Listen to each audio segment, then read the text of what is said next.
Eto, kilala mo? Si Mayor. Kilala ko yung Mayor namin din yan sa Batangas. Ngayon, alam mo na, si Daddy. Ano ka ganang Mayor? Nakapag-aaral ka ba? Hindi po ako nakapagtapos, sir. Kaya pala tatanga-tanga ka eh. Yun ang problema sa inyo mahihirap eh. Ang bobobo nyo. Okay lang sa inyo na nilalait tayo ko ng ganun tao. Okay lang, kasi anak na mayor yun. Maraming pera yun, kaysa naman sa'yo. Okay, lalaitin mo. Wala ka lang ang pera. Lalaitin mo pa ako. Doon ako sa may pera. Hello, boss. Magandang Ano ba? gabi. Pasensya na. Tagal mong bukas ng pinto ah. Dapat obligasyon mong buksan ng pinto. Pasensya na, boss. At hindi ko nabuksan agad Ako'y nakatalikod. Di mo ba ako nakita?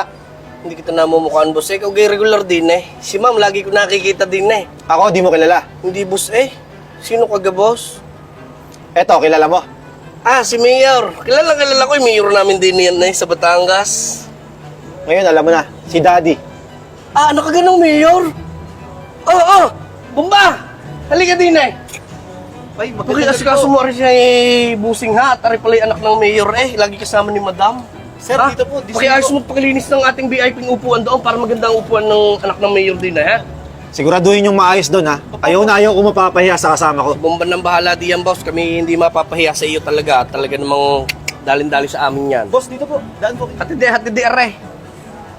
Boss, din Pari ko'y mapapaibig ka din sa aming VIP upuan din Siguradong maganda diya at mahangin-hangin. Hi, ma'am. Anak ka pala ni Mayor, hindi mo naman sinabi sa akin. Yan ang pogi pala niyan. Yung mga ganyang bagay, hindi na niyayabang yan. Kami kayo pwede magpa-picture mamaya sa iyo. Ha? Kami ni Bomba? Pwede. Anong pogi Alam nyo, hindi ako nagpapapicture kung kani-kanino. Lalo sa katulad nyo. Ano gang order ninyo, boss? Gusto niyo muna kumain o uminom na agad? Teka lang ha. Alam ko ba dito? Ako ho ang manager din Manager ka? Ako ho, ako naman ang waiter. So alam mo na, naanak ako ng mayor. Wow, hindi kasi sinabi niyo na kanina. Mabibigyan mo ba ako ng discount dyan? Wala problema, boss. Bibigyan ka namin ng magandang discount din at para kayo magbalik-balik kagaya ni Madam. Mabalik-balik na din yan. Mabuti naman kung ganun. Ay siya, Bomba. Ikaw na bahala sa Opo, anak ng Mayor ha. opo. Talagang asikasuhin mo maigyan ha. Ha? Okay, ako'y alis na. Ay sir, ito po yung para maka-order na po kayo. Tinatanong mo ako sa order? Opo sir. Dapat, alam mo kung anong orderin ko. Ano ba yung mamahalin dito? Sir, ito po, nakalista na po dito. Mamili na lang po kayo. So ako pa ang mababasa niyan? Obligasyon ko ba yan? Hindi naman po. Nakapag-aaral ka ba? Hindi po ako nakapagtapos, sir. Kaya pala tatanga-tanga ka eh. Uy, grabe ka naman. Hindi na ako napipili. Hindi. Deserve niyang masigawan. Kita mo ng VIP kami. Ganyan ba kayo magtrato ng VIP? Hindi po, boss. Pasensya na po. Ito na po, ma'am. Order na lang po kayo. Hindi mo pa rin alam? Iho! Yung bestseller nyo! Opo. Umalis ka na nga! Baka makutusan pa kita eh. Pasensya na po. Tawagin niyo na lang po ako pag order na po kayo. Bilisan mo. Opo. Boss, grabe naman makapagsalita sa akin yung anak ng mayor. Napakasalbahe. Anong yabang din ng batang yun na yan Ba yung order? Binibigay ko sa kanya yung mga seller natin. Ayaw naman makinig sa akin. Anak ng Pinagkasalita ako ng hindi maganda. Kaya mo na siya. Ayun, may customer oh. Hello, boss. Good evening. kayong table? Ay wala, dito ka muna boss. Dito muna kayo Wala mupo. pa, boss. Maupo muna kayo din at kayo naman mukhang galing basketballan Mukha namang walang pera yan eh. Ha? Dito mo muna paupuin yan sa dulo. Siya, Nakakaya doon. kasuhin mo muna aret. Ako'y bahala na doon. Boss, dito muna kayo. Umupo Unahin mo kayo. yan at mukha namang ano yan. Upo ka muna dyan. Ay sir, magandang gabi po. Baka di nyo kayanin itong mga namin dito, boss ha. Kasi mukha kang walang pera eh. Tamo, naka-short ka lang para ka magbabasketball. Saan ka ba galing? Tamos, nakakap ka pa oh. Local pa yata yan. Init na init, naka-t-shirt ka pa na makapal. Kala mo naman talaga may pera eh. Tsaka bawal po dito, boss, sa mga nakapambahay. Tignan mo naman yung mga bisita namin dito, mga sosyal. Di mo ba nakikita yon? Anak ng mayor yun. Di mo katulad parang napakahirap mo eh. Halika nga, sumunod ka na nga sa akin, punta na nga tayo doon. Dadaling kita doon sa mga cheap na upuan, halika. Yan, tamang-tama, solong-solo nyo tong upuan. Sige na, tawagan mo na lang ako pag may order ka ha. Kasi mas uunahin ko yung anak na mayor, mas maraming pera yun ha. Teka lang, hindi mo ba ita-take muna yung order ko? Hindi na, mamili ka na lang, tawagan mo na lang ako. Mamaya, 10 tayo lang order mo yun, napakarami, may kasama pang jowa yun. Sige na, tawagan mo na lang ako. Storbo. Waiter! Ay, sir. Pasensya na po kayo eh, natagalan po, nagluluto na po. Ano ba? Ganyan ba talaga kayo mag-serve dito? Grabe ka naman. Eh, ito eh. Napakabobo na ito eh. Asa na yung order namin? Sir, 15 minutes pa po ang pinakamaksimum po. 15 minutes. Opo. Dapat, pag ako, 5 minutes lang. Sige po, sasabihin ko po dun sa chef, bilisan po kasi VIP po kayo. Ang dami mong sinasabi, no? Yan ang problema sa inyo mahihirap eh. Ang bobobo nyo. Kaya hindi kayo umuunlad eh. Tapos ano? Aasa kayo sa gobyerno? Sa daddy ko?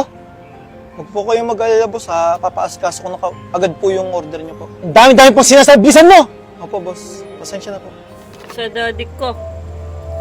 Boss, ano, naka-order na po ba kayo? Kanina pa kayo dito nakaupo ah. Okay lang sa'yo yung ganun? Na nilalait-lait ka ng ganun tao? Okay lang, kasi anak na mayor yun, maraming pera yun, kaysa naman sa'yo. Kung ako'y lalaitin mo, eh wala ka lang ang pera, lalaitin mo pa ako, doon ako sa may pera. Sigurado pang kikita yung restaurant namin, pati ako, magkakatip pa. So dahil lang sa pera, hayaan mong tapak-tapakan ka ng tao? Okay lang, wala namang problema eh, kasi kasama naman yun sa trabaho ko eh. Saka sino siya ulit? Anak ng mayor. Mayor Richie? Ano, order ka pa ba? Sinasayang mo yung oras ko, masaasikusuhin ko pa yun eh. Okay, sige. Pakibigay na lang tong mamahalin yung alak sa akin. Sigurado ka? Mamahalin to, boss. Baka di mo kaya to. Baka makaisang bote ka lang. Siguro, kaya ko naman. Kaya mo? O siya, sige. Sir, pasensya na po kayo, ma'am. Nasira po kasi yung air fryer po namin. Nagluluto po kasi kami ng crispy pata. Anong okay lang? Anong alibay na naman yan? Lahat na lang may sira sa inyo? At sino may sabing crispy pata in order ko? Ang tanga-tanga mo talaga eh, no? Eh yan ang problema sa inyo eh. Anong tama na? Lahat na lang may sira sa inyo, pati ikaw eh. Napakabobo mo. Bro, tayo ko muna. Huwag mo lang ako hawakan! Doon ang pwesto mo, umupo ka doon oh! Kausap ko tong customer, anak na mayor to! Mas nakakaya ka nga eh. Okay lang sa'yo na ginaganyan ka ng customer mo. Okay lang, at least mayaman to, ikaw. Pares lang naman tayo mahirap ah. Doon ka nga, umupo ka doon, asikasuhin kita mamaya. Lakad na doon. Hindi mo ba talaga ako kilala? Hindi. Tanong mo sa customer mo. Ito, tignan mo. Oh! Si Mayor to ah, kasama pa ang asawa ah. Ganyan naman talaga kayo eh, no? Nagpa-picture pa kayo para gumagamit kayo ng tao eh, no? Para makalibre sa restaurant. Ayun no, anak na Mayor to, di ka na nahihiya. Kaya no, nakakahiya ka oh. Nakakahiya ka sa anak na Mayor. O ano bang problema din at bakit kayo nagkakagayaan? Ayan boss, tignan mo oh. Ba, ari si Mayor ah. Ari si Madam. Kaya ari na mo mukhang ko eh, sabi ko na nga ba eh. Ari ang anak ng Mayor din. Bago'y anak din ari ng Mayor, kayo yung magkapatid. Anak siya ng driver namin. Anak ng driver, anak ka ng titeng. Kanina ka pang yabang na yabang din sa aming resto bar. Ayan, bomba. Bombahin mo. Ikaw naman, Charles. Ilang beses mo bang gagamitin yung pangalan namin? Pangalan ko.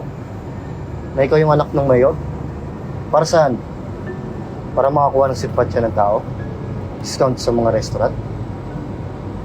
Alam mo, sobrang bait ko pa nga sa'yo eh. Pinapagamit ko sa'yo yung mga gamit ko. Alam mo, Charles, ang daming gamit na nawawala sa akin. Pero alam ko, ikaw lang yung kumukuha nun. At yung damit mo, kinuha mo rin sa akin yan, di ba? At ikaw, di porke mayaman yung customer mo, eh magpapapi ka. At hindi porke mahirap yung customer mo, apihin mo na. Tandaan mo, lahat tayo pantay-pantay. Walang mataas, walang mababa. Sorry po boss. Eh boss, tugi na piyapin na yan. Sumugay patanggal ko na yan. Pag mo siyang tanggalin, siyempre nakakaawa rin naman na mawalan siya ng trabaho. Makahiya ka. Charles, akin yung susi ng kotse ko. Kaya pala di ko mahanap-hanap yung kotse ko, gamit ko na naman. Para ano? Sumama sa babae? Magyabang sa mga tao? Sorry po talaga sir. Alam mo, Charles, di ko naman tanggap yung sorry mo eh. Mabuti pa, maghanap ka na ng bago mong trabaho kung ayaw mo makarating to kay daddy. Sir, teka. Ay, may order na rin, taong rin. Sige, ilagay mo sa bill mo at ako na muna magbabayad. Baba, paki-ayos mo ang na rin ha. Opo, boss. Aray, puro order na rin batang rin. Wala na po nagbabayad. Kailangan na yabang mo. Sana maging aral ito sa lahat, ano? Lalong-lalo na yung mayabang, sobrang yabang, walang paglalagyan ng kayabangan. Bakit nga ba may mga taong ganun, 'di ba? Pwede ka namang mamuhay ng mapayapa. Kaysa naman kasi naman gagamit ka ng hindi naman para sa'yo. Kaya sana sa lahat po ng mga waiter, na ganun yung ugali. Mas priority nila kapag nakikita nila na mayaman, na magara manamit. Kapag nakikita naman nila na pipitsugin, wala silang pakialam. Maging aral din yan sa inyo. Kaya for today's video, kung gusto nyo ng video na ito, huwag kalimutan i-share and paano na rin ako. Have a good day.